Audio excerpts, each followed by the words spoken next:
नमस्कार। अर्चना की दुनिया में आपका स्वागत है।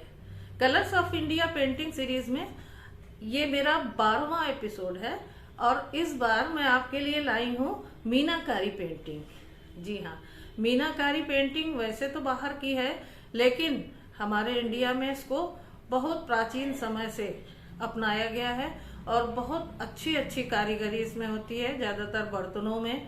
और आपने गहनों में तो सुना ही होगा, सोने चांदी के गहनों में बहुत सुंदर मीनाकारी का काम होता है और तमाम पेंटिंग्स भी बनती हैं। तो मुझे ये बहुत पसंद आई और मैंने आपके लिए एक इसका एग्जाम्पल बना के दिखाया है।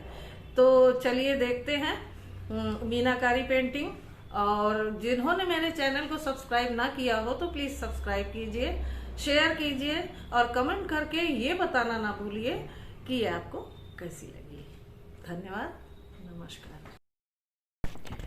मीनाकारी कला में कलाकारों द्वारा सोने चांदी जैसी धातुओं की सतह पर इनैमलिंग की जाती है, जो धातु की सजावटों में सबसे कठिन काम माना जाता है।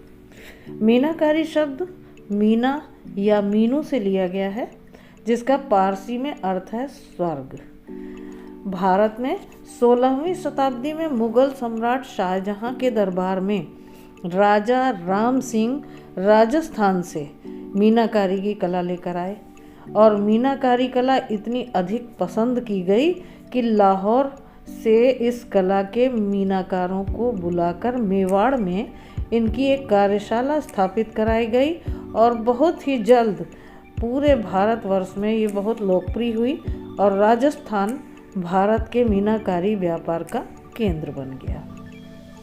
बड़ी इंटरेस्टिंग बात यह भी है कि मीनाकारी का मेन काम वास्तुकला में होता था, दीवारों, खंभों और छतों को सजाने के लिए। लेकिन सम्राट की बेगमों को ये कला इतनी पसंद आई कि उन्होंने इस कला को अपने आभूषणों में बनवाना शुरू कर दिया। राजस्थान से शुरू होने वाली ये कला पंजाब, दिल्ली, लखनऊ और बनारस में छा गई। और मज़े की बात, इस अलग अलग हिस्सों में भारत के इस कला की अलग अलग तकनीक और शैली अपनी अलग अलग विशेषता के कारण विकसित हुई।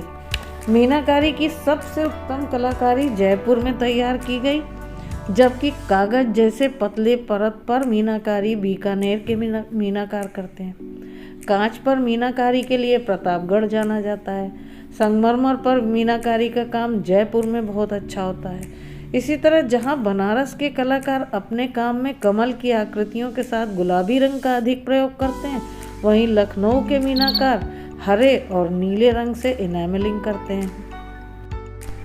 मीनाकारी पेंटिंग में देखिए मुख्य विशेषता ये है कि मैंने ड्रा कर लिया है, बैकग्राउंड पूरा कलर से कलर कर लिया है और अब मैं कोन वर्क कर रही हूँ, जो कि गोल्डन पेस्ट से किया जा रहा है। तो इस तरीके से पेंटिंग में गोल्डन पेंट के बीच में जो कलर्स होते हैं, जैसे जो ग्लास कलर्स कहलाते हैं, जो शीशे में करने वाले कलर्स कहलाते हैं, उनका प्रयोग किया जाता है। यहाँ पर गोल्डन पेस्ट बनाने का तरीका मैं आपको बता दूं कि जैसे साधारण कोन बनते हैं, मार्बल पाउडर और फेविकोल और थोड़ा सा पानी मिला के उसी में मैंने गोल्डन कलर, आपके पास एक्रिलिक कलर हो तो वो मिला दीजिए, नहीं तो वैसे गोल्डन डस्ट भी मिलाई जा सकती है। और इस तरीके से उसको मिक्स करके और साधारण जो कोन होते हैं उन्हीं की तरीके से बना लिया जाता है।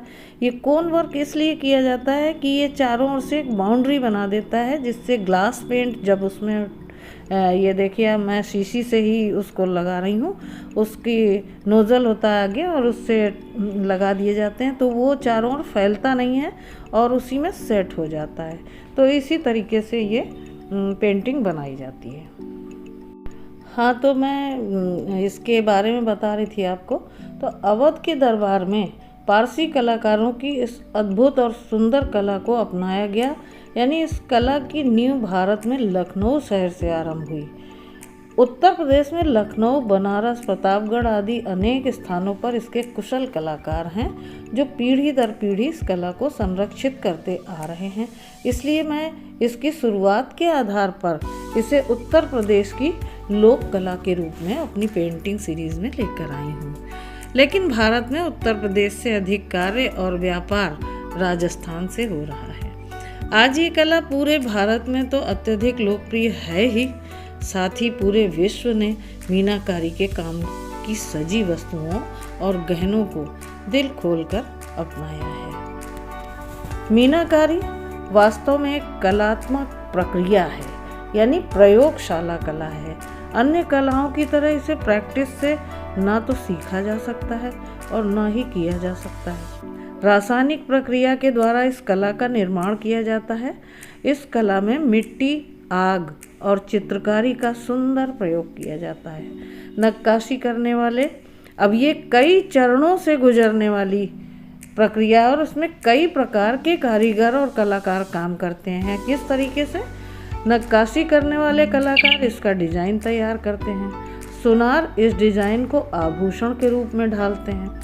अंतिम रूप में कलमकार इसका रूप निखारते हैं। जब सुनार इसको बना के तैयार करते हैं तो उसको पॉलिश किया जाता है और कलमकार जो होते हैं इसकी और महीन कामों को और अच्छा मतलब उनको फिनिशिंग देने का काम करते हैं। पॉलिश करने वाले फिर इस पर चमक लाते हैं और सबसे अंत में मीनाकार पूरी कला को मनचाहे रंगों से इसकी शोभा को निखारते हैं। इस तरह कहा जा सकता है कि सदियों पुरानी ये लोक कला जो दीवारों और खंभों से शुरू हुई थी, दुनिया भर में बर्तन, मूर्तियों, दीवारों, दरवाजों, कांच, पीतल, सोने, चांदी, स्टील आदि ना जाने कितनी धातुओं और सतहों से गुजरती हुई अपनी सुंदरता से पूरी दुनिया में छा चुकी है और भारत इसका प्रमुख केंद्र है। धन्यवाद।